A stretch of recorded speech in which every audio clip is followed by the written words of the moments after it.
All right, welcome back to another Epidose of the Ketogenic Fasting Project Gone Carnivore. I'm Tom, and today we have a special guest, Raymond.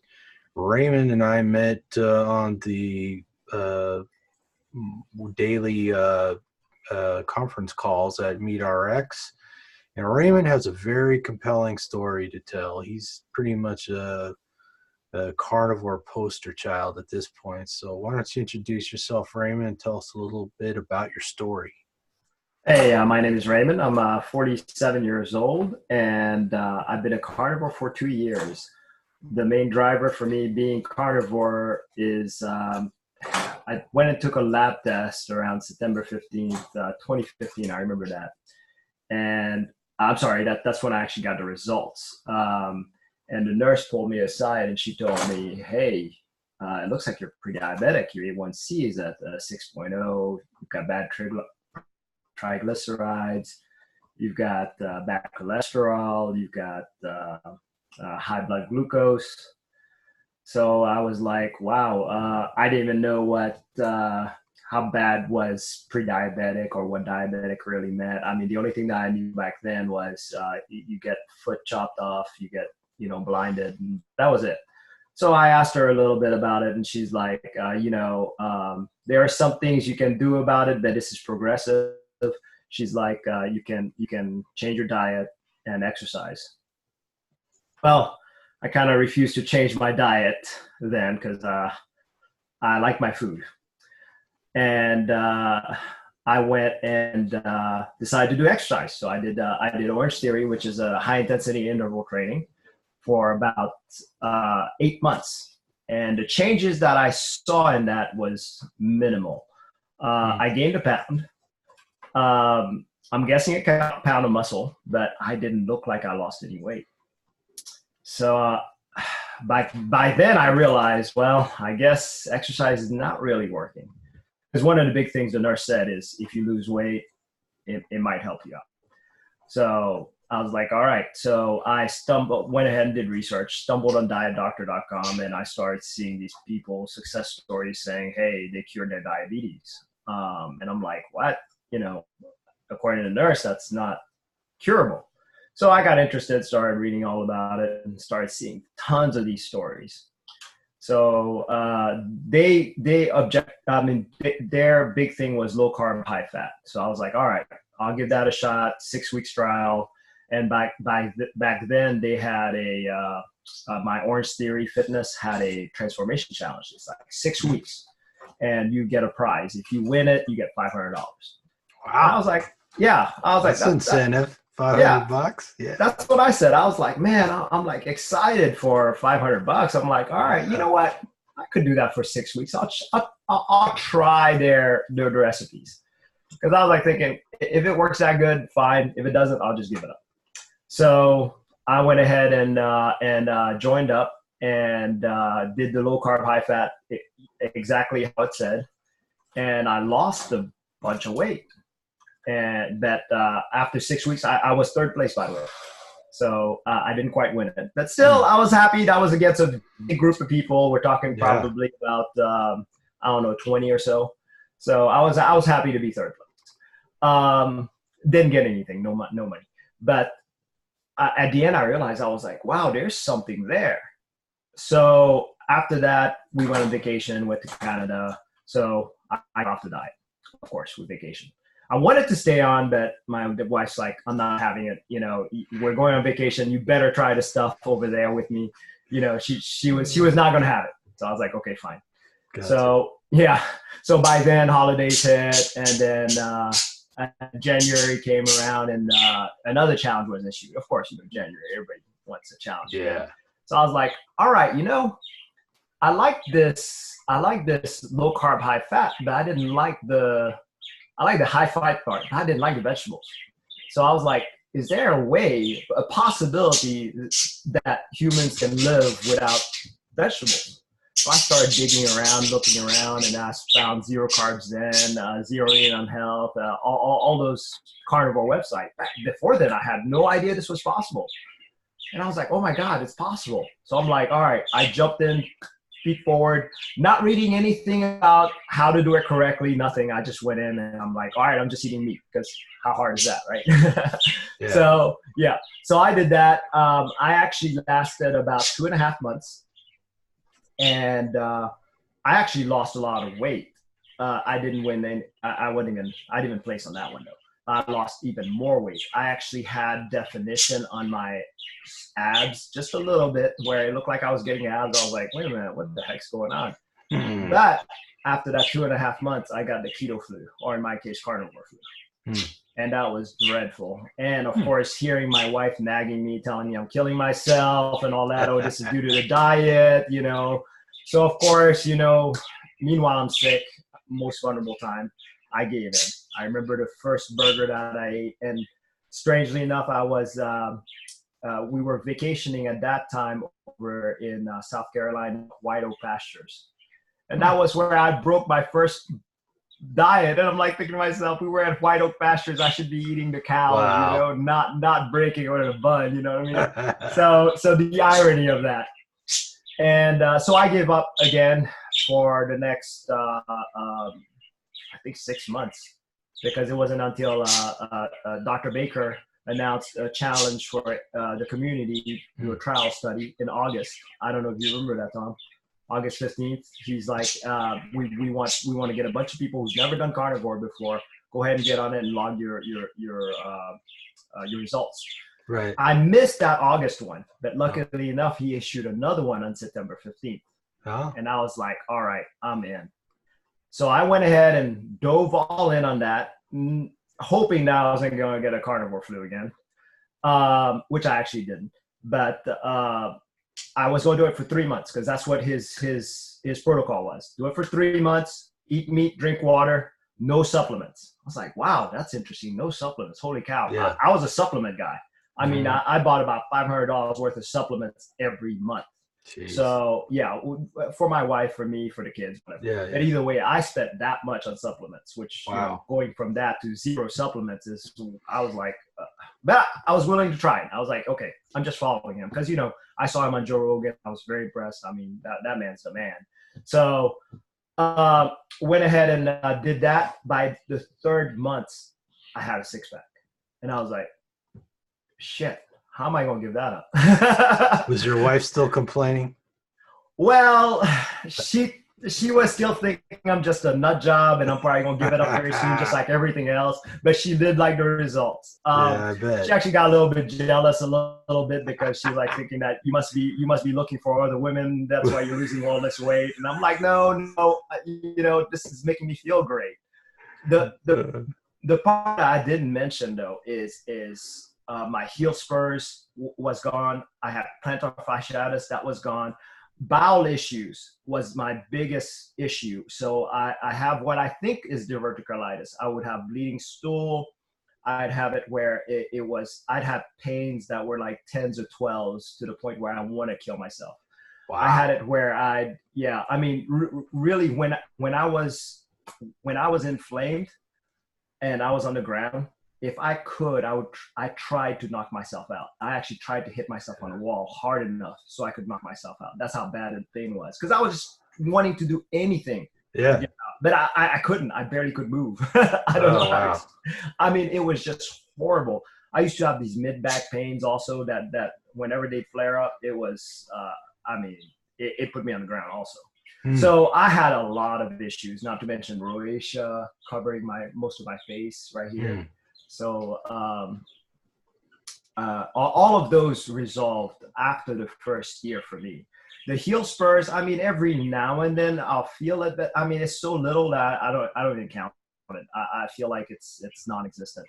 And you know, I can run on them. I do my workouts. I can run 10 miles in 10-minute mile. I can do I can do things with my feet that like 15-mile walks, like hikes with no problems at all. It's just, I'm like wondering, who is this guy? It's like I got a new body. It's unreal. Yeah, that's a very compelling story. So give me a rough idea what you ate before you changed your diet. So Let me go back to 2008, right before my daughter was born. Well, actually, let's go back to before I met my wife, because after my wife, she was a big believer in cooking at home, you know, trying to save money, but still buying junk. But at least eating at home.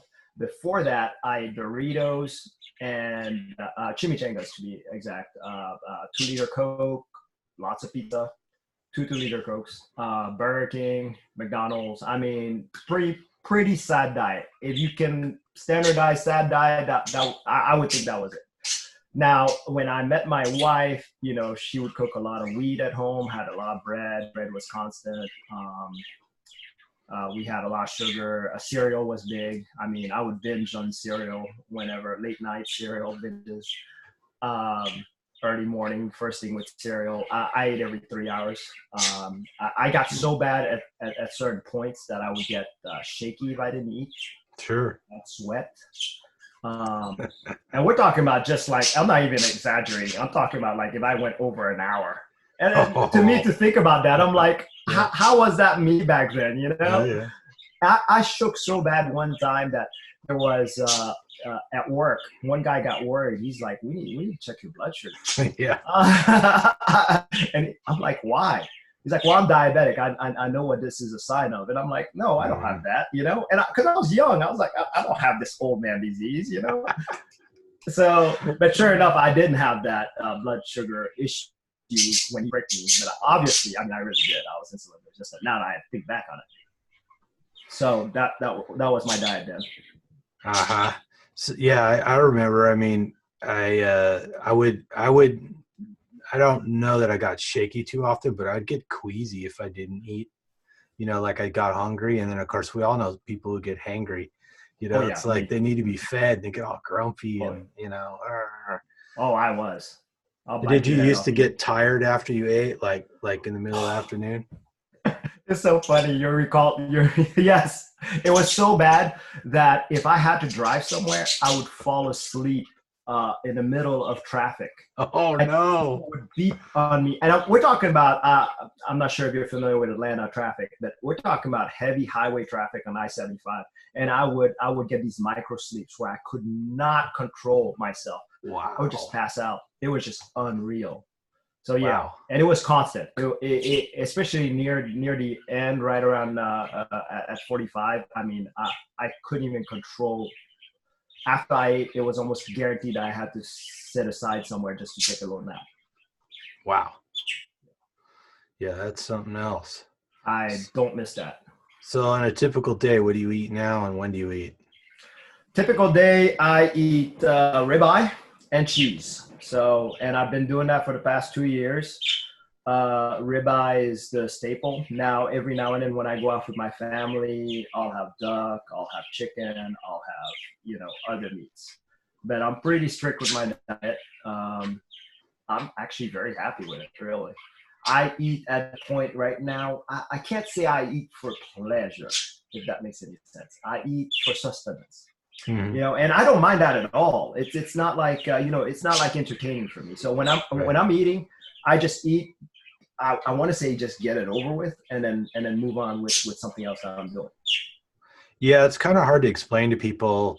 Like you know, we think about the pleasure of eating, and then people can't imagine eating less often. You know, they don't want to be deprived of certain foods, just bread. It could be alarming, or pasta. It could be alarming, or, you know, whatever. Ice cream, of course, you know, cake, pie, whatever. But then you tell people, well, you know, I don't know, you've probably done some fasting at one point or some OMAD, and people go, oh, I could never do that, you know, and I think it frightens them a little bit, and they feel deprived just considering it, right? But then once you're used to it, you're like, yeah, I don't know. I could go all day without eating if I had to, and it wouldn't be that big of a deal, you know. Today I had one meal, and I'm like, you know, I don't want to eat another. So yesterday I had one meal also. So I'm between 1 to 2 meals on my fasting season. So I figured during the fall is during the times that I don't like to do long fast. That I noticed during the winter and winter, spring, and some summer, I like to do my fasting then. So I'll do alternate day. So I don't consider what I do OMAD is even fasting. To me, this is just, I eat when I'm hungry. 1 to 2 meals to me, even though if it's 20 hours later, that's not really fasting to me. That's just, it's normal now. It's weird. I can't believe I'm saying that. Yeah. From a guy who was like every 3 hours had to eat.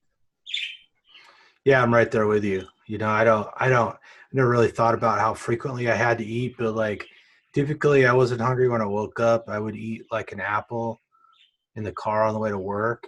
And I would have a hard time getting out of bed because I was sore and my joints hurt, Oh, no. And then I'd eat that apple in the car on the way to work, sitting in traffic, like probably a lot like you do. And I could barely get out of the car because my joints hurt so bad. Like my back would hurt really bad. And it was just, there's enough sugar in an apple or a banana or something like that to make it worse. See, the weird thing, at least you could tell the apple did this to you. Back then, I couldn't tell what did what. I was always in pain.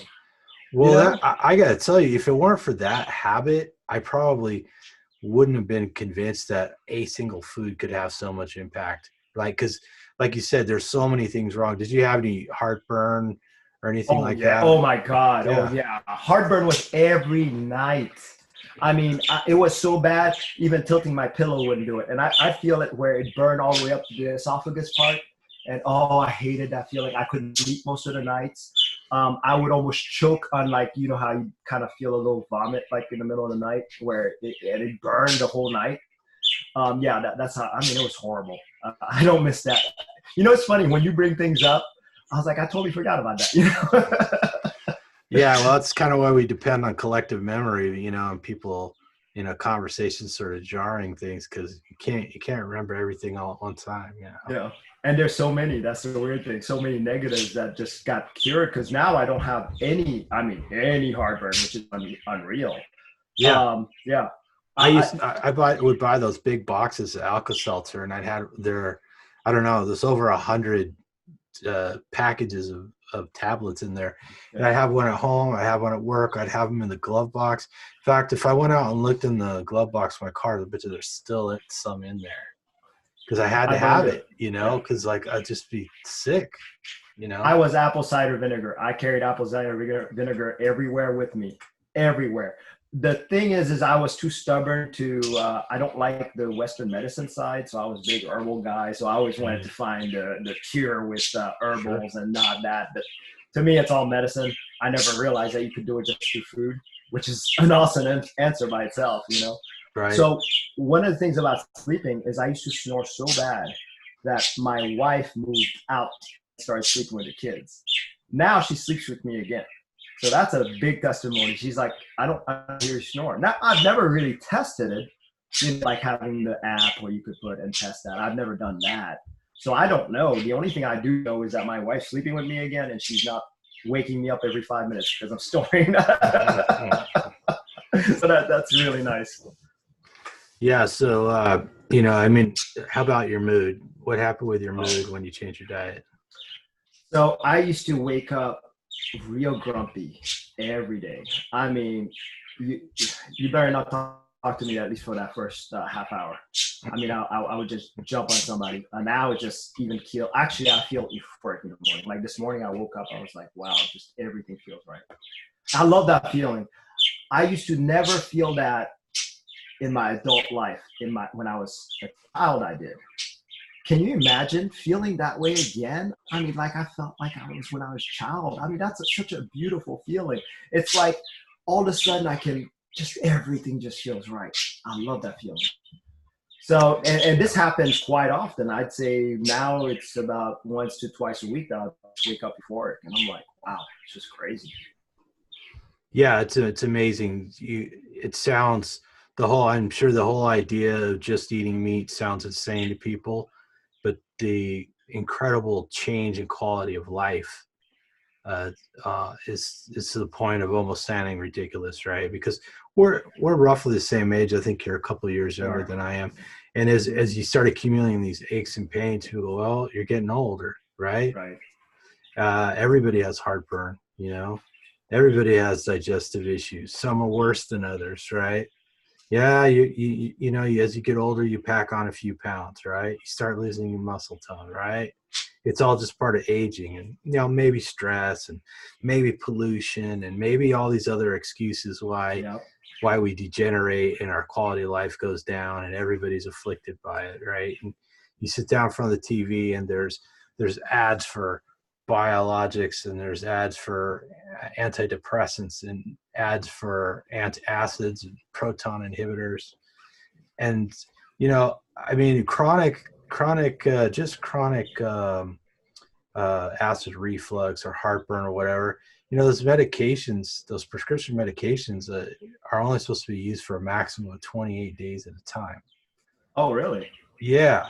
And if you look at the box, it tells you that. But I know lots of people who got prescriptions for that stuff. I know I took prescription medication for allergies and stuff like that, and they gave me a meprazole, which is an antacid, to make the antihistamines more potent. You had allergies too? I had allergies. Terrible. Oh God, okay, so my allergies were so bad during seasonal allergy here in Georgia. It gets real pollinated to the point you'll cover the cars like this. So when I went out, I used to have to wear goggles, face shields. I mean, it was that bad. I would not be able to function. My whole eyes, even with all these on, my whole eyes were red. I mean, blotch red. Last year, I couldn't even tell it was springtime. I had to literally ask. I had to ask like a coworker that I knew had allergies. It's like, or I had to observe them to see how bad they're feeling to realize that, oh, it's allergy season. So to me, that's just huge, because I always hear that allergies only get worse as you get older. Presumably, yeah. Presumably, well, and that's what I keep hearing about everything that I have. My plantar fasciitis, my diabetes, my allergies. I'm like, damn, what's next that this meat can take away, Yeah. So, crazy. And all along, you just needed more ribeyes. That's it. I know. Something so simple. And I'm like, yeah, it sounds crazy to eat just ribeye, but damn, I sure as hell don't miss having allergies, snoring. I don't miss feeling tired after eating. I mean, I don't miss any of that. And I love feeling the way I feel now. Love. I never knew it was possible. Yeah. Yep. I know. I'm right there with you. And where you and I are both the same way, in that we're always trying to figure out how to put this message out there for other people, at least people who are looking for something better, not having to live this way. A lot of people, a lot of the people we talk to, their depression goes away, their anxiety goes away, they're less dependent on medications, or not dependent at all. So it's pretty amazing stuff. One of the problems I have to admit with this diet is it takes care of so many things that it sounds impossible. You always hear that tale that says, if it's too good to be true, it's not true, but it's strange for this diet. It is true. I mean, it does for me and so many other people. Yeah. So yeah. Yeah. I know it's come up in discussions before. It seems to me that when you're in a diet community, let's say you're in keto or Whole30 or something, a lot of people come there to lose weight. When you get in the carnivore community, you find out a lot of people arrive there because they had a serious health problem, right? And not that there aren't a lot of people do to lose weight or put on muscle or get a bikini body or whatever, but you find people are like, oh yeah, it made such a huge difference. It saved my life. You hear that all the time. Oh, yeah. Saved my life. And then you get the people who have struggled to stay on it in the beginning. And then you find, well, like half people don't have a problem because as soon as they go off it, they have a serious consequence. Now, the people that have the gradual consequences, take longer to get back onto it. But there's so many people that were so sick and it was so revolutionary for them. They get on it, they're doing it for a month or whatever, and they cheat, and then they get so sick that they're right back on it, and they're reinforced, That's me. So I can't, I'll have a cheat meal once a year. Actually, this year I didn't have one just because it just makes me feel so horrible every time I do. And when I say cheat meal, I'm talking about yogurt salad that has garlic in it and celery, for example. But that's enough to throw me off. I know it sounds crazy because technically dairy is kind of carnivore, and cheese doesn't seem to bother me. Right. So yogurt's probably not the problem. I'm guessing it's definitely the garlic and the celery, but it's in such small quantity you'd think that wouldn't be a big deal. Right. But it is for me. Yeah. Right. Well, I did the little peanut butter thing probably a week or two ago. I was just jar of peanut butter in the fridge, and I'm like, oh, I'll have a couple bites. I want it. And then later on, man, I had this intense anxiety. I was like, what the hell's going on? Like, I couldn't believe it. It was like came over me, it was like intense. And I'm like, was that from peanut butter? That was the only thing I could think of. So I haven't quite gotten around to repeating that experiment. I'm a little hesitant to try. I don't know if I would. I agree. So when Jordan Peterson talked about his story about cider, and I'm like, I thought it was crazy the first time I heard it, but I'm like, yeah, that makes sense. So yeah, even Joe Rogan was like, a cider, and yeah, I was like, I can definitely see it now. Yeah, it's crazy. Yeah. I mean, I think we talked about this before. Like, I've been out and had a lettuce wrapped hamburger, and I didn't notice that it affected me negatively. I have a little lettuce and even a piece of tomato. I didn't notice any negative side effect whatsoever.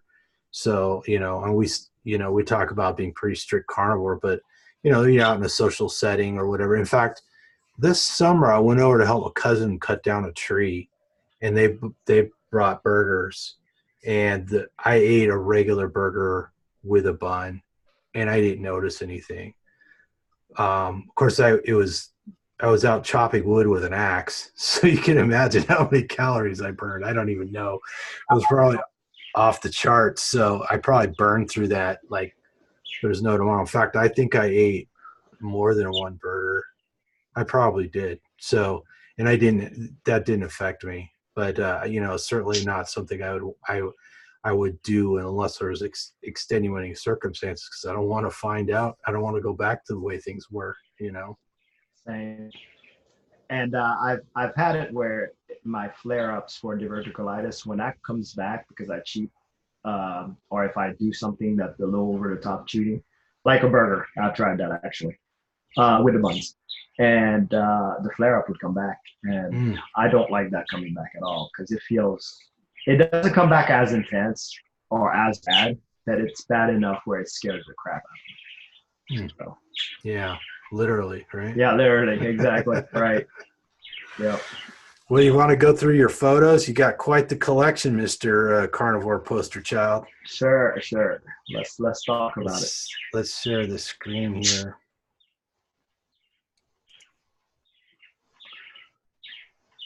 And I think it's this one right here. There we are. There's the young Raymond. Perfect. Like, yeah. This was around 10 or 12. You could tell I was skinny then. So keep going down. So just wanted to make sure that everybody knew that I was skinny at first. Very small kid actually.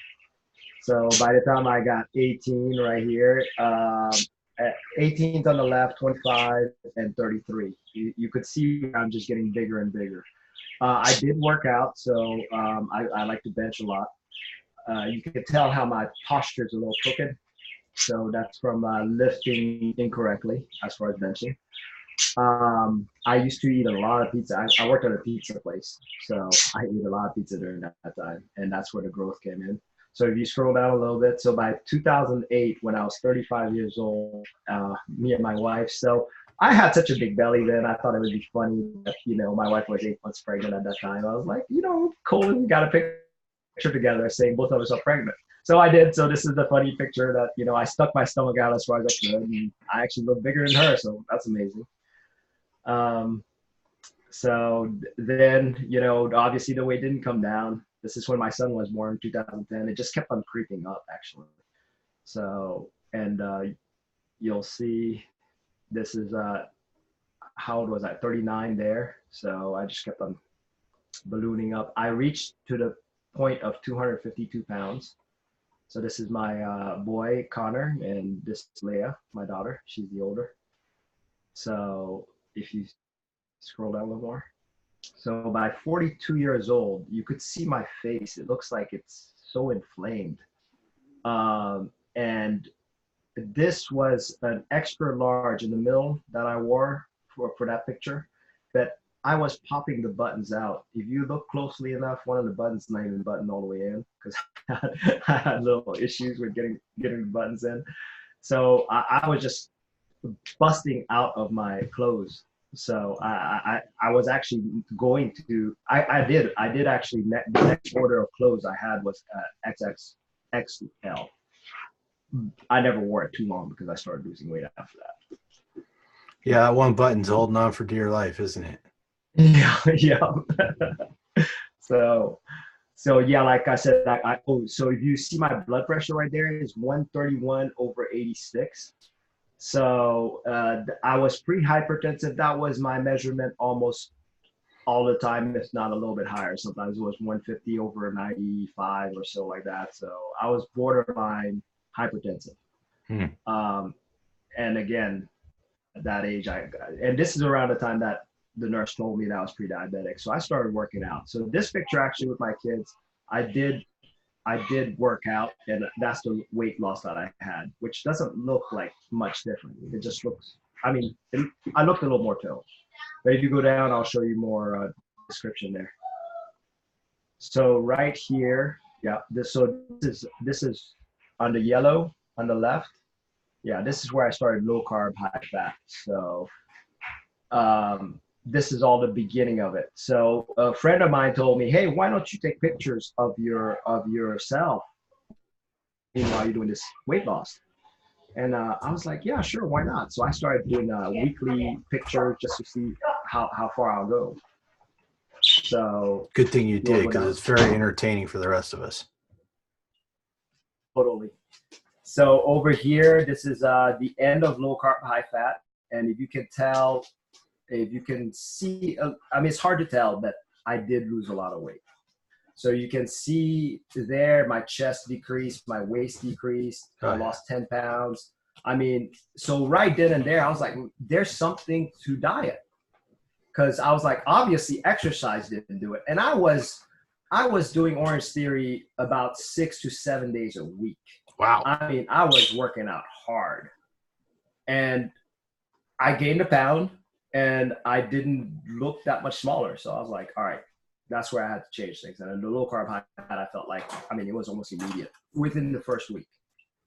So I gave that up, and you can almost tell. So I began the zero carb. I started gaining a little bit of weight. If you look on the left side, yeah. So zero carb is pretty much carnivore.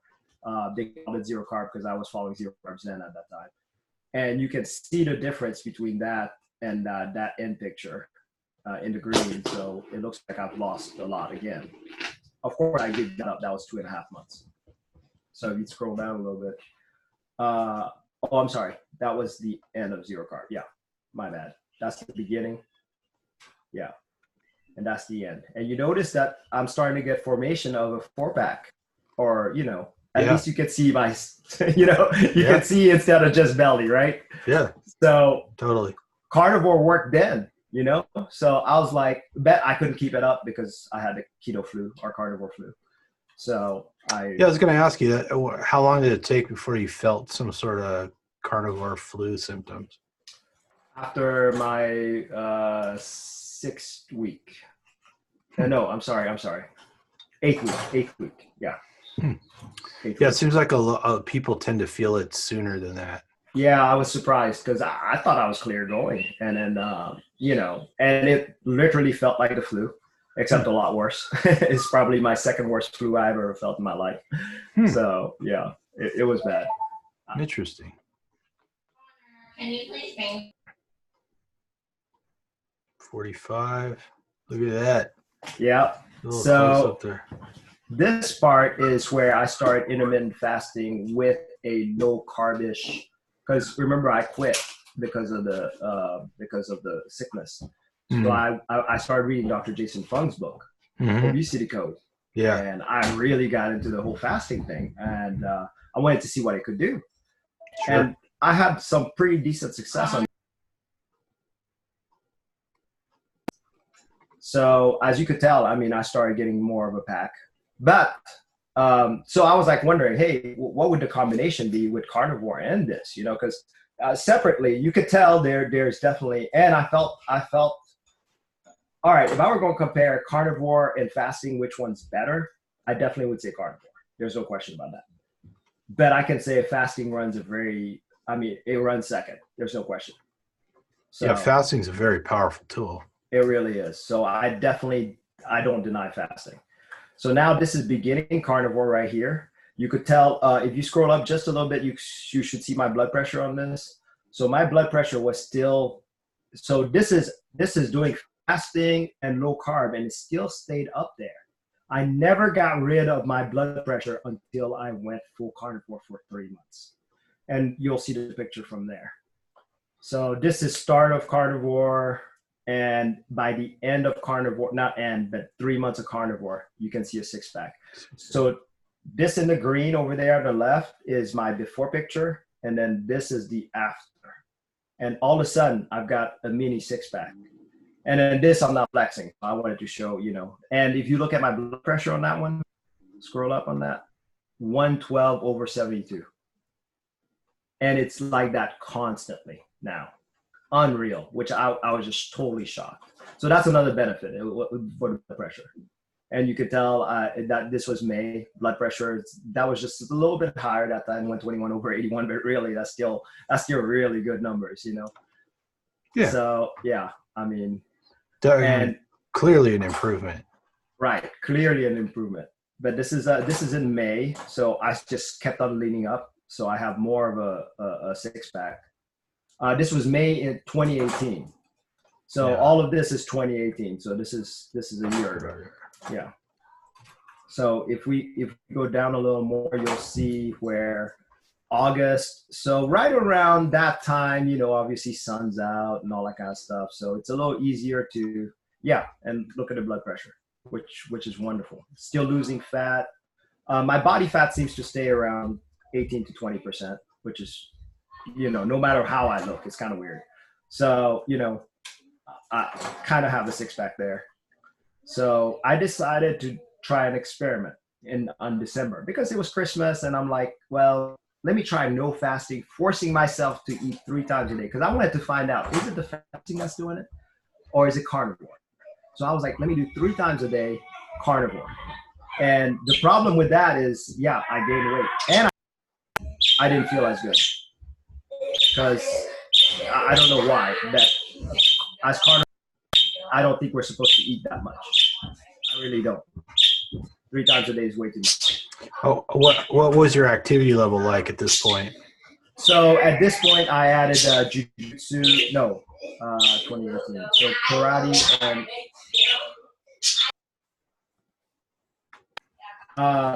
I added karate, and I think I was playing around with jiu-jitsu at that time, and Orange Theory, of course.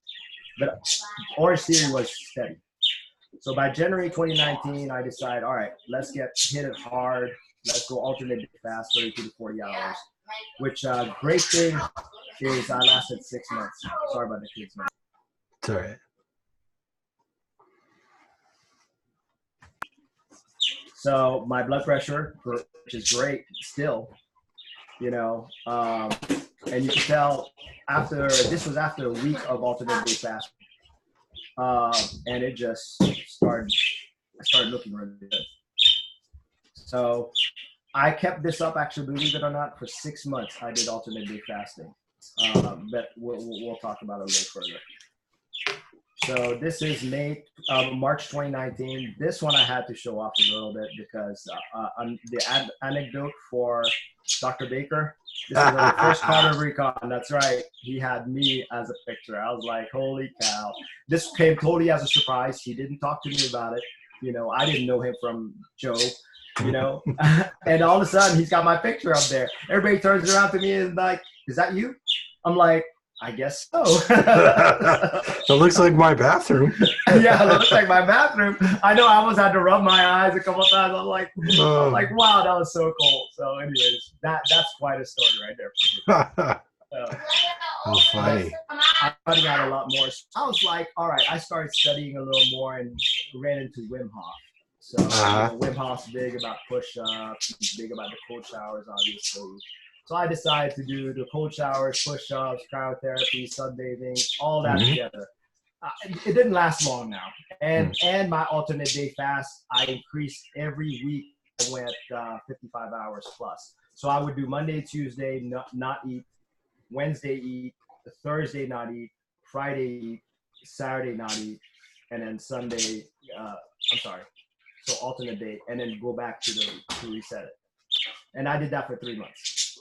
But the results really speak for itself, I think, anyways. I really cut up then. So and my blood pressure was awesome still. So you can see me way on the right, also right by my old pants. Yeah. That was a size, I think, gosh, I don't remember what size that was. But I wear a 33 now. I think it was a size 42. Is that right? And I used to wear an XX, like I was saying, XXXL. That's what made me more comfortable. Now I can wear a small t-shirt. Unbelievable. I never thought of myself as a small guy. I guess I am. Yeah. Huh. And I don't know if it's because of the gut or the less inflammation or anything, but I can wear a small comfortably. As a matter of fact, I'm wearing a small now. Wow. Still got room. Yeah, which is unbelievable. So you steal your kids' clothes? So my kids would bring their jackets. I can wear it. It's funny. I can wear my son's jacket. So I'm like, that's unbelievable. That's handy. Yeah, it is. So now I wanted to be fair because after that working really hard in December, I decided to kind of, let loose a little bit from September till now, and I stopped fasting. So, and this is the results for that. So, which is, I mean, I'm good with it. It doesn't look like that other guy, but I'm good with it. Yeah. So, awesome. And I look like this all the time. So, which is a plus. Yeah. No Instagram filters, just all Instagram all filters, Raymond. All me, yeah. A lot of people have been accusing me of Photoshop. Yeah. And what a compliment that is. I mean, I'm like, that is the best compliment you could ever give me. That I look that good that you think it's Photoshop. Thank you. That's all I say. So, and obviously, you're seeing so many pictures. There's no way I would edit all these pictures, right? That's a lot of work if I did that. Yeah, so, they don't look edited. So I mean, when you look at them up close, you could tell an edit if you did. Yeah. Yeah. So these are my races. If you look way to the left, that was my very first race. This was when I started the low carb, high fat. You could see the time. That was a pretty much 15-minute mile kind of thing, and it was a 5K. So obviously, I kind of struggled. In the middle, that was 2 years later. I was full 1 year carnivore by then. I did a 11:53 10K, so 6 miles. And over to the right, that was this year. I did a 10-minute, 16 seconds, 10K. Yeah. And over there, I did the 10-miler on the bottom, a 10-miler in 10 minutes and 3 seconds. And this was in October. So it's like I don't know what's going on, but I keep hitting PRs. And this was my first 10-miler ever. The other ones, I've never run a 10K before. So, all of these, I did no training other than my Orange Theory. I just signed up for it and just went. Nice. So, which is unbelievable. I should not be able to do this. Every time I think in my mind, I can't do it actually. And I'm running it, not only just running it, but, don't get me wrong, the time's not that impressive. But you can tell I'm not walking any of it. I'm actually running the whole way through. Yeah. So, yeah. Well, it's a lot more than most people who are sitting on their couch watching this will do. So. Exactly. Yeah. And how did you feel after you ran a race like that? Oh, it was actually no big deal. I mean, the worst part, I mean, I wasn't out of breath. I felt like I could go on. So I'm eventually going to try the marathon and see what that's all about. You know, this year I'm going to do that marathon. So far it's pretty easy. I mean, I don't want to bad mouth it. I mean, it would be impossible for me to do it back in my sad days. Right. I could run half a mile if my life depended on it back then. Half a mile. Right. So the fact that I can run 10 miles and not even feel like it's special, you know, it's amazing. That's good stuff, man. It's a very compelling story. Yeah. I wish we. Go ahead. No, I was just going to say, I mean, there's obviously, since I've been 2 years on it, there's so much behind all of this, and there's so much more that I don't even mention. Not because just mostly because I don't remember. So, you know, yeah. So I try to capture it in these storybook images. I've been doing that. Thank goodness for that person that mentioned, hey, take pictures. Because I would have never had these proof. And to me, that's a little bit of proof to it. It's a reminder of how far I've really come. I think I've come pretty far. So. Yeah, no, you definitely have come a long way. And getting your blood pressure under control like that too, that was one of the big things for Tracy. You know, I did a video with her earlier today, and she had hypertension. And after a while, it came down, stayed down. Of course, she lost quite a bit of weight too. So, yeah, so very nice. With blood pressure, like I said, when I was doing keto and I was doing fasting, that didn't do it. I don't know why carnivore did it. There's something about carnivore that seems to fix all kinds of things. Yeah, it could be that when you're not on carnivore, some people's electrolytes are always in arranged in a way or in levels that aren't conducive to good blood pressure. It could be the elasticity of the blood vessels. Could be fatty liver. Maybe just too hard to push the blood through the liver. Yeah, it's all kinds of speculation out there. We don't really know. Don't know. Yeah. All I know is I know how to get rid of it now. Good enough for me. Yeah. I'm a results guy. If I get results, I'm good with it. Yeah. So do you have any social media contact that you want public or? I have a Facebook and Instagram. People can look me up, Raymond Nazon, and add me, follow me. I don't really post much on there, but I do need to get my story out more. So thank you, Tom, for giving that opportunity. Oh, well, thanks for taking the time and getting all these photos together and everything. You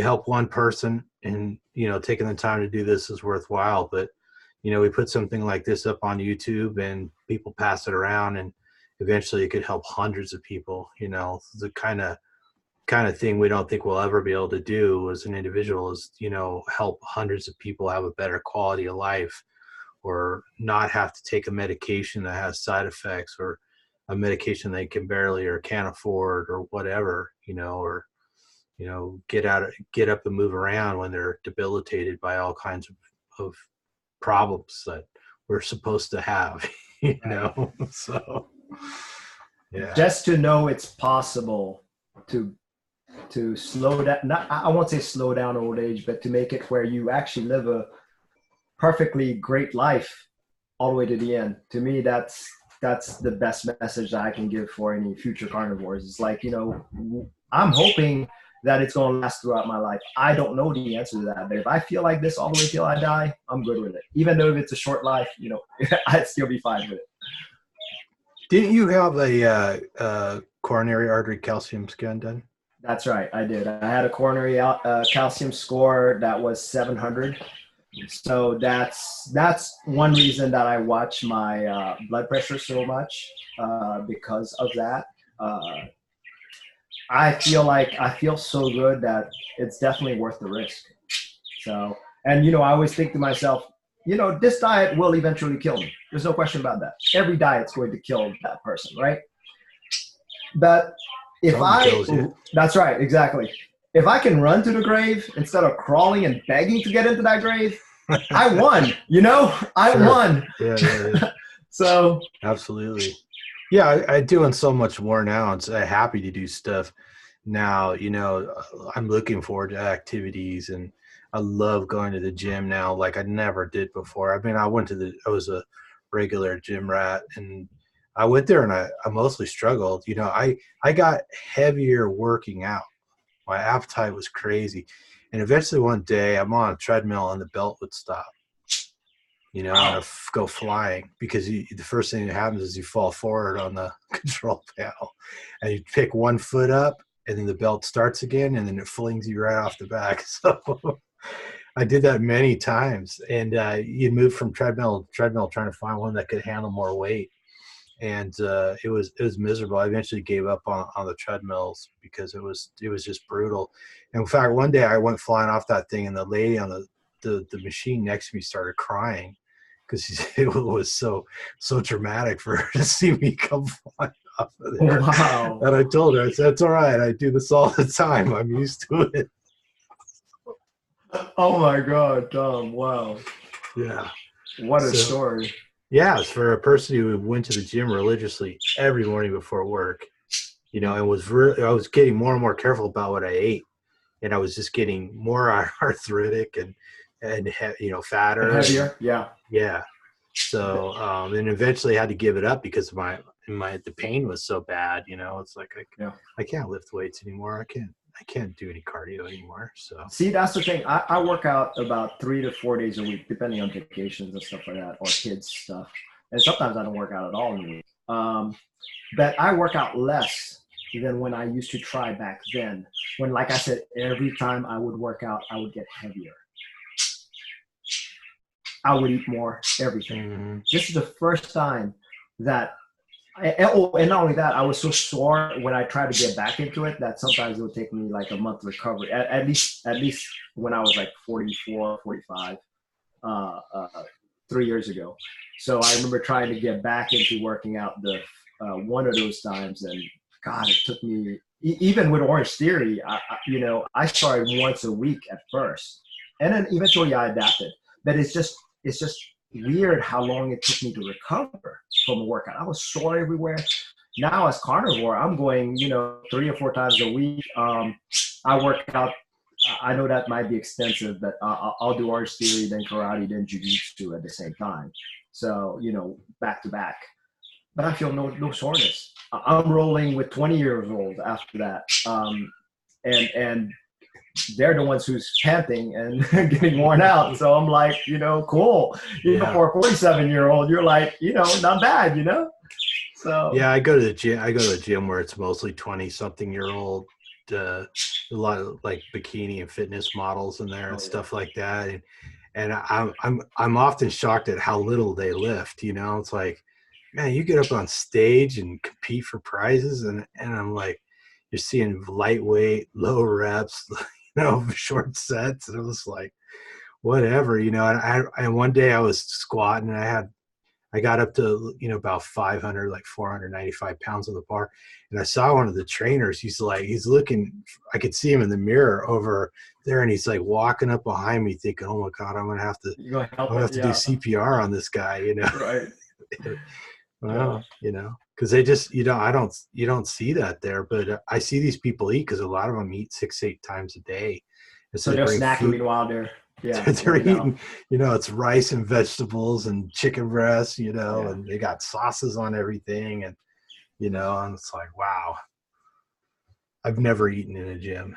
So maybe a protein shake on the way out, but, I don't even do, the whey isolate anymore. I just eat meat. So don't need it.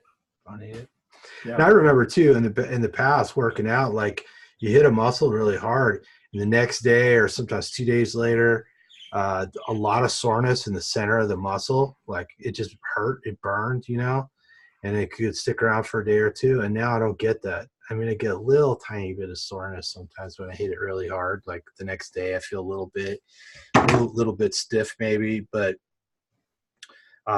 nothing that'll hold me back from, nothing that a good stretch won't alleviate, and nothing holds me back. I don't regret ever doing any exercises or doesn't slow me down, doesn't prevent me from doing anything else. And in fact, though, one day I was doing overhead presses and I was doing so many of them. I was like, God, how many can I do? And I was like, well, I got a little extra time today. So I think I did 215 or something like that in like 20 minutes, 25 minutes. And I still had gas in the tank. It was like I would recover for literally like 60 seconds in between sets and go in and bang them out again. And I couldn't believe it. I was like, I could have never done this before. Never. You're a beast. Wow. I would have been, I mean, I remember, like trying to walk out of the gym sometimes, 10 years ago, like I could barely pick up my feet and my legs would be dead all day, like from doing squats or something or leg press. And now it's like, sometimes when I'm walking back to the office, my feet feel a little heavy, but within an hour, it's like I didn't even work out. Same here. Like I said, that's why I can do back-to-back workouts. Like I don't feel anything. So yeah. I think we're probably more in danger of overtraining at this point because our capacity is that or if we recover that quickly, I'm curious how much we should try to push. So sometimes I do try to push myself a little bit too much, and I do worry about that, but I haven't had negative repercussions from it yet. So I did pull something in my elbow. I was doing clean and press, and sometime when I brought the bar down like this, it pulled something in my elbow right here that's been hurting. And I'm like, maybe. It still hurts? Yeah, it's been hurting for a few weeks, and it's like, I don't know, a tendon or something on top. Mm-hmm. It only hurts when going down, when I'm bringing the bar down. And, most people, they just drop the bar, but I feel too conspicuous dropping the bar. So I lower it, manually, and maybe I ought to learn to drop it like the pros. Good opportunity. So to see how long it'll take to heal. So every chance I get, like my last cold that I had was over in May, and I just had one recently, a couple weeks ago. And I was kind of happy I got it because, before then I would get one every month or every couple months. So I was like, oh, wow, I got a cold. That's great. Now I can reset the timer and see how long I can go the next time. Mm-hmm. So, all of these to me as an opportunity. The other thing I had is a dog bite. My dog bit me. And I wanted to see how long it'll take to heal. So, all of these, it's weird. Now I have this instant, it used to take me forever to heal any types of scratches or any bites. For some reason, it would inflame for a long time and typically gets infected. So, then I was curious, and obviously this is already almost done. So it's about a weekend now. But I'm like, God, I'm healing faster. And I'm curious. I'm curious the next time I get hurt or something. I have not been sick since Christmas 2017. I had a sore throat. And it's like, well, I'll just cancel Christmas, lay in bed and watch Netflix. And that's what I did. I just fasted because my throat hurt. So why am I going to eat? I fasted for 3 days or something, 4 days, whatever it took. And then I was good to go. And because in the past I got seasonal colds and flu, and you get that allergies going, and you get a sinus infection, and it goes to your chest. Yeah. It doesn't happen anymore, but it happened to me every year before. Yeah. Crazy. And it's the last 2 years. The closest I came to getting sick was, we had a bunch of wildfires here in California. It was really smoky, and I got kind of a stuffy nose for a few days. But then everybody had it. Everybody's like, yeah, it's the smoke. It's the smoke. And I guess it was the smoke. I don't know. And but I wasn't really sick. I had, stuffy nose, could have been allergies, could have been a germ. I don't know. But that's the closest it's been. I've not had the stomach flu. I've not had a cough. I've not needed any medicine for anything like that. I didn't get a flu shot. I always told my healthcare provider, there's like nurses standing around with needles. Did you get your flu shot? And I'm like, oh no, I'm allergic. Causes psoriasis to flare up, and that's always my excuse. I like it. Good excuse. I'm experimenting myself to see if I ever get the flu again. And as far as injury goes, I had a couple, of interesting ones. I think it was 2 Christmases ago when I was going from keto to carnivore. I was making some food to take to my dad's for Christmas, I think it was. And I butchered and I fell off the counter right on my big toe, right to the bone. I saw the bone, right? And the dogs are going crazy because there's blood everywhere. And they're like trying to look at the blood and the food I spilled. And my foot is just squirting everywhere, like, and I got to leave in like an hour. So I prepped the food, cleaned up put a Band-Aid on it. My dad lived probably about 2.5 hours away or something like that. And when I got there, it had closed up. It was just a line in the skin, a tiny little scab. And it never bled again. Oh, wow. It was it. No amazing. stitches, nothing. So, wow. Yeah. So, and then the other one, I was working on my washing machine. It was leaking, and I had it pulled apart, and I'm digging around in there, and I cut my hand on a rusty piece of sheet metal, like you find inside appliances. And I have this mess in my laundry room, and you can't even walk through the laundry room because I've got this washing machine torn apart, and it's a very small room. And I'm like, oh, well, I can't stop now to bandage this thing up. I don't think I could get out of here if I wanted to. So I'm just gonna finish this up. And when I get out of here, I'll clean it up. And by the time I got done with working on the washing machine, like an hour or two later, I washed my hand off in the sink. It was closed up, never bled again. And it looked, the inside back of the washing machine looked like a murder scene. So I'd gotten blood all over the place. And I was like, God, how did this thing close up so fast? And it wasn't like I was in there banging my hand around and everything, and it still managed to just seal up and was gone in a couple of days. This carnivore experience makes me think, now I'm starting to understand how our ancestors, we're talking about millions of years ago, have survived that harsh environment. Because we are capable of it as long as we eat what we're supposed to eat. Yeah, even the Neanderthals, they find all the, these graves, and these people are sometimes missing limbs, or they've got withered limbs that were injured. They had head injuries, their paralysis, broken legs, and it's like, and they can tell that the bones kept growing and stuff after the injury, or, people must have been taking care of them. How is it that they survived with no antibiotics? And and there's that whole mystery of the cave paintings. I don't know if you've seen the handprint sort of cave paintings. There's lots of them where people are missing fingers. And did they do that on purpose? Did they like hide a finger? And then or did they losing their fingers to frostbite or what? There's all these theories, but it's entirely possible that they did lose fingers to frostbite, or they get smashed with a rock or whatever, and or animal bites. Animal bites. Dog bites. Dog bites, yeah. Those early ancestors that were domesticating wolves might have lost a finger or two along the way.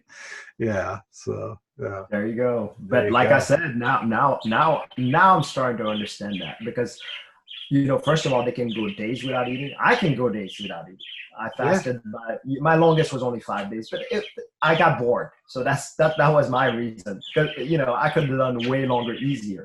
And I can work out during the fast. So yeah, you could get some good cardio in while you're fasting. You bet. I noticed I couldn't improve my weightlifting. I wasn't recovering as well when I was fasting if I weightlifted, but could do some crazy cardio fasted that I couldn't do non-fasted. So, Same. I don't know weightlifting, because I'll do weightlifting on it, but I don't go that hard on it. So but definitely on cardio, because you feel lighter. You just feel like you can run. Speaking of our ancient ancestors, when people talk about eating plants, they always have these generalized description of, it's good to eat plants. It's good to have fiber. They talk about all plants as though they're all the same, right? And you should just eat them, right? When 99.5% of all plants are just directly toxic to human beings, right? And all these plants we have in the grocery store have all been bred to be less toxic, taste better, be sweeter, have fewer seeds, be less bitter, less indigestion. And people, and so I think about that from an ancestral standpoint. Where were we supposed to get all these plants? You know, as we migrated out of Africa into Northern Europe, when there's an ice age setting in, where are all these plants? What is this variety? Where's all these colors and, starchy tubers that we're supposed to eat? Where did Even they in come a from? even in a tropical setting, I can't understand it. I Yeah. mean, if I walk through there, am I going to pick all the leaves thinking that I might be able to sustain myself? Or am I going to kill that monkey that's bouncing around? Of course, I'm going to go for the monkey, Yeah. I mean, come Monkeys good on. eats. Exactly. I'm not going to waste my time picking all these little things just to barely make it. Come on. Yeah. And it might be poisonous.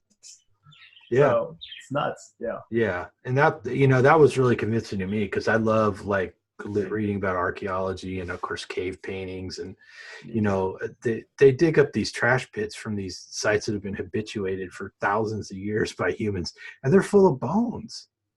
There's no sign Animal of them bones, eating. right. Yeah, they're full of animal bones. And we've been eating their bone marrow and their brains ever since the mammoths, the mastodons, and the megafauna. Ever since they disappeared, we started eating marrow. Obviously we're supposed to eat fatty meat. Fat.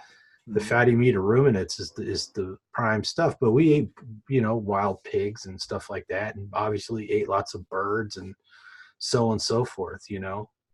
So yeah, I when you look at the language that we've been indoctrinated with, as far as what a balanced diet is and what's healthy, and plants are healthy, right? Just in general, plants, you should eat more plants, you should eat more fruits and vegetables, and it's so non-specific. And when you think about it, it's like, generalized statements like that are never true. Exactly. They're never true. Why have we been accepting this? Yeah, when you go Mediterranean diet, you're like, that's so vague. And Yeah. what their idea of Mediterranean diet doesn't exist in the Mediterranean parts. If it does, it's a small little section.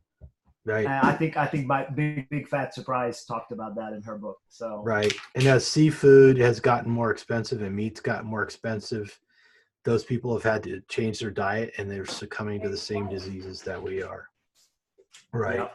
Because they traditionally, and fasting, of course, was common in a lot of Mediterranean cultures, typically for religious reasons. But it's the Mediterranean. They used to eat a lot of seafood. They used to eat a lot of meat, a lot of sheep, a lot of goat, a lot of cattle, water buffalo. Water buffalo's still eaten in a lot of those regions. Well, around the world. It's probably, North America is probably one of the places where it's rare, So...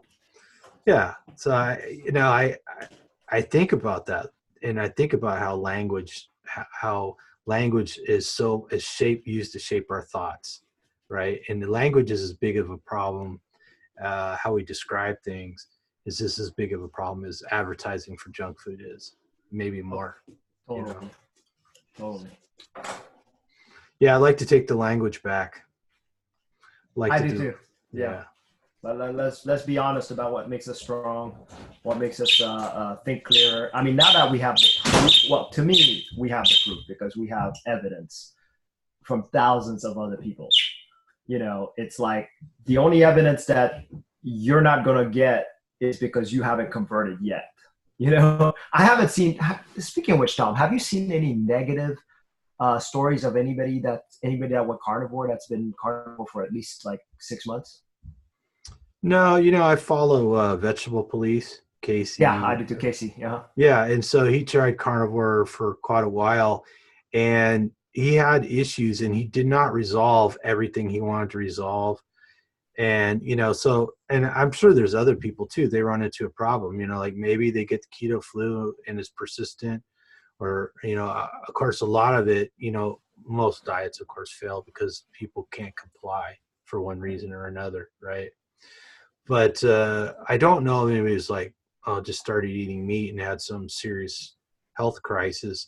You're going to occasionally get people that go keto or high fat and get ketoacidosis because they have an impaired function. Their ability to regulate ketone production is impaired, usually because there's a problem with the pancreas, or chronic alcoholic, or any one of those. So there's always going to be people that have trouble doing it. I know some people can't digest certain proteins because they don't produce the enzymes to do it. Right. You know, so there's going to be all kinds of reasons why people can't do it. But it's going to be a tiny, tiny fraction of a percentage of people, right? Well, with Casey's story, I mean, he even admitted at first he was feeling great. Yeah, he had gout every now and then. There were certain specifics, like with his liver that, or I forgot what. Well, he's so that he worried about insisted- creatinine levels because he thinks that's it. says his kidneys are failing, but Right. really that's not the test that measures kidney function. He just thinks that when you see more creatinine, your kidneys are having a problem, but that's not really what's going on. You know, it just He was doesn't more understand. worried about the numbers, not how he felt mainly. Yeah, I agree. Well, people misinterpret that just like, you know, people misinterpret cholesterol. You know, it's like a lot of people don't know what they say cholesterol. I got high cholesterol, and it's like we're talking LDL, HDL, actual cholesterol, triglycerides. You know, like people don't understand it. They understand what cholesterol is and what the lipoproteins are and what they do and how many of them there are and on and on and on. And I think that's one of the things that's changing because there's so many people who are engineers now that are in this and they dig deep. I love that. I love that. Before it was kind of a mystery about all of this, and then we just follow, you know, the white coats, and they don't understand it either. Because it's such a complex system. So, you know, obviously most laymen don't want to hear complexity. They want to hear good or bad. Well, they covered that. They just said HDL good, LDL bad. But there's a lot more to that story, you know? Right. Yeah. That's like, yeah. And then, you know, you got people like us that are like curious enough to try fasting. We go get a coronary artery calcium scan, right? Where we're going to do an ice bath or a cold shower, or, you know, like you're doing Orange Theory, karate, and jiu-jitsu. I mean, what generation did that before? That's right. None, right? So, you know, and me, I you know, I'm 49. I go to the gym 5 days a week, and I don't see any other 49-year-olds in there. There's a couple of people that are a little bit older than me that I see go in there, you know, and workout and stuff. But probably on the treadmill, though. Probably not even lifting the weights that you do, right? Yeah, I don't see anybody in there that lifts like I do, but there's one guy that's close. He's quite a bit smaller. He's younger too, but I mean he's much smaller build. So, but he's serious about lifting, and there's some guys in there that are crazy jacked. I mean, these are guys that get up on stage and flex for a living. You know, they're jacked and tan all the time. So, and they still I don't see them lift anywhere near what I do. So, and I don't really do it because I want to lift more. It's like I'm kind of like just in my comfort zone, and I don't lift super heavy every day. I kind of lift a relatively moderate amount for me most of the time, you know, and then I bump up every once in a while. Yeah. So, and you're into minimalist shoes too, right? Oh yeah, I love them. So of course my next step from there is barefoot. So this year I'm going to do a barefoot 5K. Cool. Yeah, that shouldn't be a problem because I've walked 5 miles barefoot with my wife on the hiking. And you know, hiking, I don't know if you do you hike, Tom? Occasionally. Okay, you know how the roots are and the pebbles are? Yeah. So it's not a very comfortable walk, let's put it that way, right? So doing 5 miles on that is actually pretty good.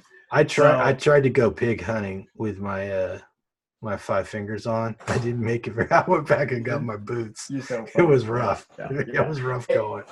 It is that you know I definitely can do a 5K because we went to by the river with my kids and they were riding bikes, so I went barefooted. It was like 2 miles there, 2 miles back, and I ran after them both ways, and I didn't have a problem. So I know I can do it.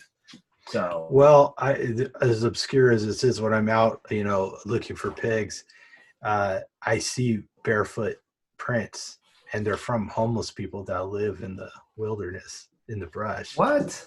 Yeah, and they walk around out there barefoot. Clearly not all the time, because a day like today is rainy and cold, and it barely gets down to freezing around here sometimes. So I'm pretty sure they're not walking around that temperature barefoot. It's not that they don't have shoes, but they live out there and steal our cameras and stuff like that. But yeah, there are people that do walk around barefoot in the wild, and it's kind of amazing. It is. So I've walked below zero before, actually barefoot. So I know what it feels like. Not that far, but I mean, it totally numbs up my foot. But again, I'm experimenting. I want to see. My mindset is, ever since I went carnivore, I'm curious about how it was back in the Neanderthal days or whatnot. How did they handle walking barefoot everywhere, including in ice age situations? So I'm like, there's got to be some kind of superpower that we have, and that might be innate in us. I'd like to find out. Well, they didn't have any hot showers or hot baths or hot tubs or heated pools. Yeah. So, well, they might have got lucky and find a spring, maybe, but maybe, right? Maybe. Most of them probably never seen one. There's a few out there. Right. So, yeah, there's a few out there, but we can assume most people went their entire lives and never touched warm water, especially before pottery was invented. How do you heat up water? Where do you put the water in? Yeah. Good point. Maybe? I don't know. Yeah. You're right. It's not like you can dive in one of those hot springs anyways, because some of them are way too hot. Yeah, right. So, yeah, just like all the mysterious plants they supposedly ate. So, right. Yeah. During the ice age. Right. Exactly. Yeah, it seems like, and I've heard, I was watching some vegans talking about something, and they're like, well, the natural state of the planet is to be a forest. And I'm like, well, I don't know about that. I mean, forests pop up naturally, and there was a lot of forests, especially like when the dinosaurs were walking around. Right. And that's where all the oil comes from all these plants and trees and stuff like that. But savannas are natural, prairies are natural, deserts are natural, right? Yeah, so we can't, there's this idea that the trees started receding, the forest, the jungle started receding, and that's what forced us to adapt. We learned to walk upright so we could see over the tall grasses of the savannah. We learned to throw. That's why we have a different shoulder. We stopped climbing trees to eat fruit. That's why we're not very good climbers, and we don't have to walk on all fours. We changed our guts. Yeah. Yeah. Our digestive tract changed. Our brains got bigger.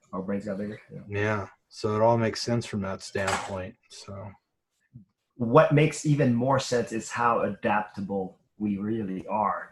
Because to think about the diet, that the standard American diet, that actually probably would kill most animals. We're talking about, in the wild, of course. Sure. Of course, as you could tell, when we feed bears, when we feed our dogs, they get the same issue. Mm-hmm. Speaking of dogs, I have an 11-year-old rescue dog that he's with me actually right now. But he's got little lumps on his side from cancerous little lumps. He's got he had glaucoma in his eyes. He had a bad arthritis. Put him on a raw meat diet. About 3 months later, he was used to be asthmatic, hacking all the time. All of those, except for maybe his lip, so he still does limp. All of those are almost all resolved. His eyes, you can actually see his eyes now instead clearing of all glazed over. Yeah, clearing up. It's just amazing. I'm just like watching this little miracle right before me. And all that just because we give him what I believe is his natural diet, just like mine is too. So yeah, I don't know if you've seen, like with Sean, he just feeds his dog ground beef. He's got a couple of dogs, I feed my dogs. My dog gets both raw and cooked, because if I have it sitting around, for a few days, I cook it for, just to make sure, because if it was a dog had been eating raw meat their whole life, I probably wouldn't ever bother cooking it. But since the dog was on bagged food for a long time, then. Well, this dog had, and he, believe it or not, he had the same cravings like I did getting off of it. He would tear the house up he still kind of does for junk.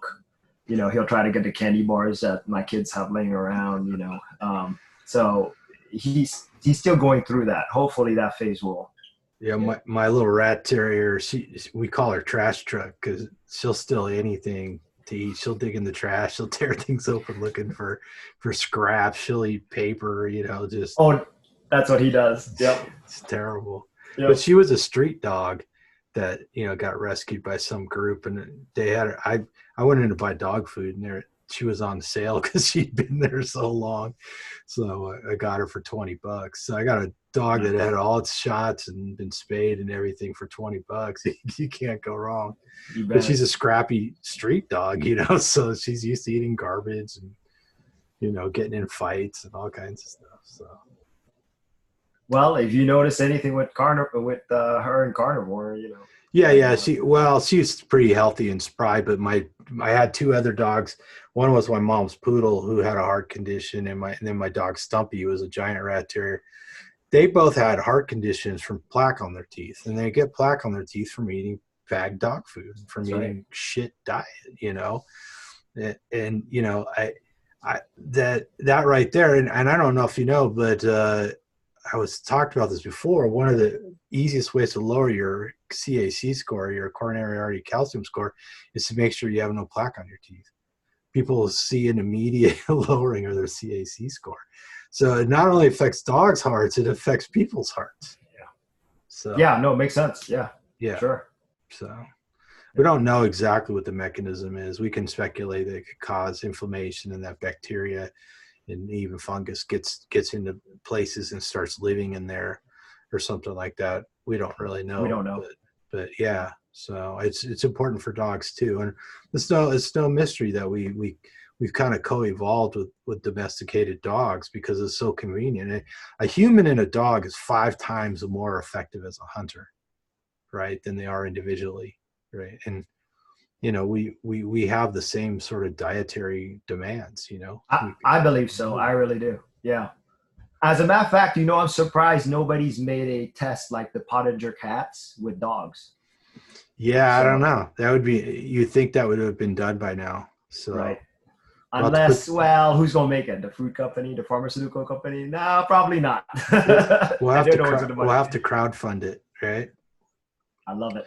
Like I always wanted the dream study of getting Dr. Lisa and Amber O'Hearn and Charles Washington and get those guys to do get some blood work and maybe CAC scores for those guys, and do a little study of that. Do a little study of feeding pets, meat as opposed to, pea protein isolates. Right.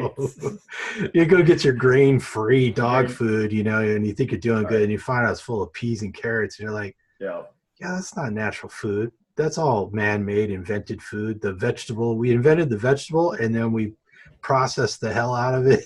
Do you really think a dog's going to look for carrots, or grains? Of course not. No, and have you ever seen a prehistoric carrot? Oh yeah, those things are like it just looks like a root. Yeah, a root. Yeah, you couldn't tell it apart from any other root in the ground. Yeah. So, and it's probably not sweet like our carrots are now, too. Right. So yeah, exactly. Ridiculous. Yeah. But no, I think we're made to eat meat. There's no question about that in my mind now. Yeah. So same here. Oh, I don't even know how long we've been talking, and I know you and I can talk forever. Well, we can. I know.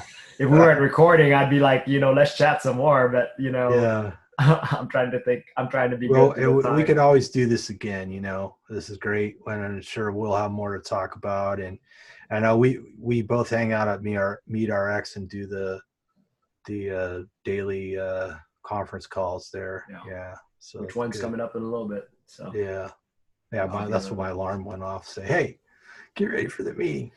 Yeah, I'm glad you're on it so much because likewise. Yeah, like lunchtime. I mean, for new people starting to show up, I think it's a jam. So yeah, it's good you're there too. Sometimes when there's no host, you just take over like a pro. It's pretty awesome. Yeah. So and you got all the pictures. Yeah. So this story will help get it out. And like I said, I'm still trying to write up my story for the success story too. So I just got to get there. Do you have your story out there? I saw the audio story. Do you actually have a written story out there? Probably not a written story. So I mean, I write all the time in Facebook groups and stuff like that, but not like Yeah, I knew something that. public. So, and I've done videos. I did my first couple of videos about myself. Of course, I didn't even appear on screen. I was afraid to be on Right. screen. So, but I did, I did the 2 videos talking about carnivore and autism and anxiety and stuff like that. And I couldn't believe it because like one of them had thousands of views. I mean, all over the world. So I'll probably do a new one on that. Maybe I'll do something written. Yeah, That'd be awesome. yeah. So I'm not sure where I'll put it, but Yeah. you too, man. You got to keep cranking that content out.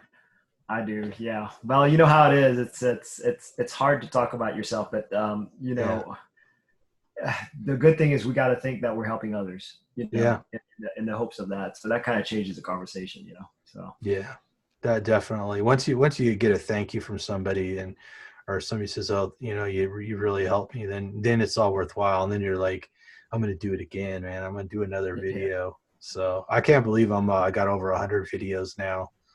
So that's amazing.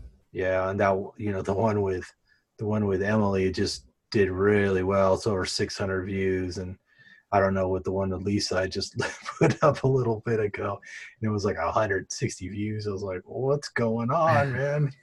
Well, I'm hoping mine gets a little bit of traction because Emily's was. I mean, I tell you, I've watched a lot of podcasts between people, and yours was my favorite so far. So Well, I really with Emily, appreciate so that. that was It's really really that good. really nice of you to So say that. So, yeah. and I think there's more people that are just kind of biding their time. Who are gonna do interviews like yours soon. Yeah. So, and hopefully when they see yours, and I get it, people are a little nervous to try, but once you've done it, it feels good, and once you help somebody, it really feels good. And so, Yeah. all right, well, we'll wrap it up. I'm going to ask people to please subscribe to the channel, leave comments. Well, make sure you leave a comment about how much you want Raymond to do another video, and maybe come visit us in the Facebook groups and MeetRx. maybe go hang out at MeetRx. Go look at the success stories at least at MeetRx. Maybe get in on a conference call and maybe sign up for a free month of the forums and sign up for World Carnivore Month in January. So hang out with us cool kids on the interwebs. So, but thanks again, Raymond. And I guess I'll be seeing you in a meeting in about 5 minutes too. So, Yep. Thank you, Tom. all right, buddy. All right. Appreciate it. See you in a bit. Bye. Stopping the recording.